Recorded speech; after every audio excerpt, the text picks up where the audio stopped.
واقعہ یہ ہے کہ والد محترم رحمۃ اللہ علیہ کی جو مساعی تھیں اور اس دین کا جو اقامت دین والا پہلو ہے، اس حوالے سے جو جد و جہد انہوں نے کی ہے، اس کی ایک ایک لمحے کی شاہد اور گواہ ہے میری والدہ الحمدللہ۔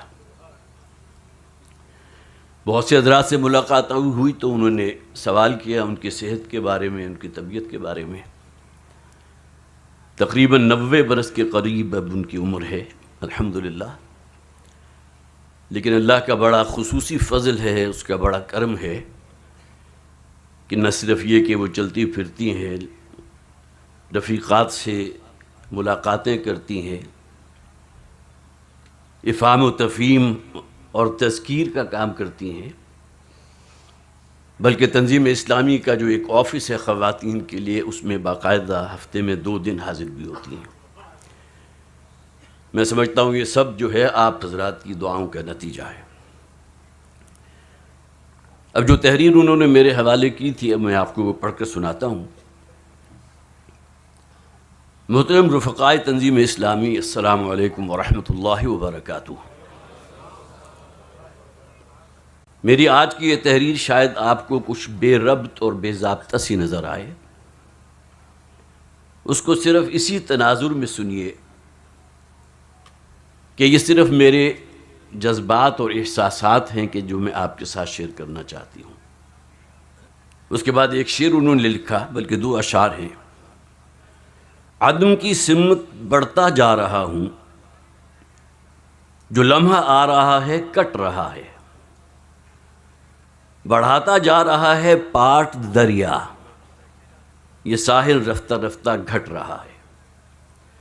وَمَن نُعَمِّرْهُ نُنَكِّسُ فِي الْخَلْقِ، جیسے جیسے انسان کی عمر آگے بڑھتی ہے تو اس کی تخلیقی صلاحیتوں میں بھی کمی واقع ہوتی ہے۔ واقعہ یہ ہے کہ ہر آنے والا سال اس بات کی گواہی دے رہا ہے کہ گردوں نے گھڑی عمر کی ایک اور گھٹا دی۔ درازی عمر کے تقاضوں میں کمزوری اور کم ہمتی کا تقاضا بھی شامل ہے۔ خود کو کسی قابل نہیں سمجھتی، اپنی بساط بھر کچھ پڑھ بھی لیتی ہوں، کچھ سن بھی لیتی ہوں، اور آج کل کے موجودہ حالات میں فلسطین کے مسلمانوں پر جو ظلم و جور ہو رہا ہے، اس پر دل جو ہے خون کے آنسو روتا ہے۔ آگے بڑھ کر کچھ کرنا چاہتی ہوں لیکن کر نہیں پاتی۔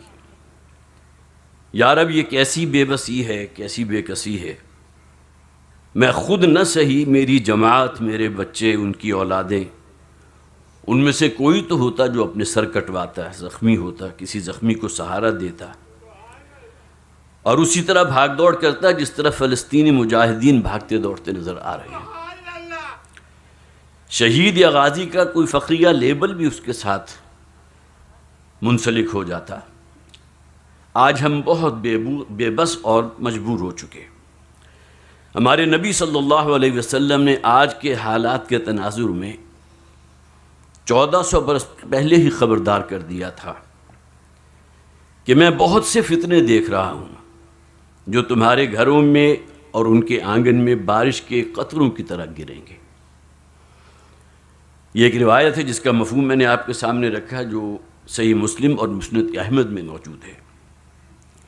بانی تنظیم کی تحریریں اور تقاریر ذہن میں کثرت سے گشت کرتی رہتی ہیں، اور ان میں سے خاص طور پر یہ بات کہ ملک پاکستان ہم نے کلمہ طیبہ کی بنیاد پر شب قدر کو اللہ کا یہ تحفہ ہمیں حاصل ہوا تھا، لیکن یہاں دین اسلام کے نفاذ کی کوششیں آٹے میں نمک کے برابر بھی نہیں۔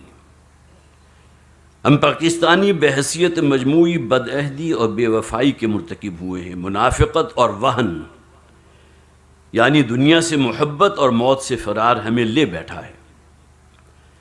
آپ صلی اللہ علیہ وسلم کو اپنی امت میں انہی امراض کے بڑھنے کا اندیشہ تھا۔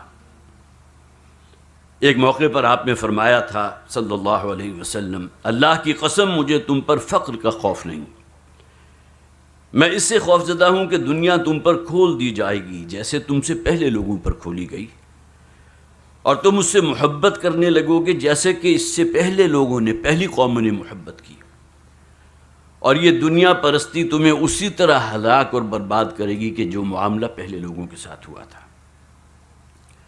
اس نوع کی احادیث کے مصداق موجودہ حالات کو دیکھتی ہوں تو ڈر جاتی ہوں، اللہ تعالیٰ سے دعائیں مانگتی ہوں کہ اللہ ہمیں اپنے عذاب سے ہلاک نہ کرنا، اللہم لا تقتلنا بغضبک ولا تہلکنا بعذابک وعافنا قبل ذلک، ہمیں شہادت کی موت عطا فرما، اے پروردگار ہم تیرے دین مت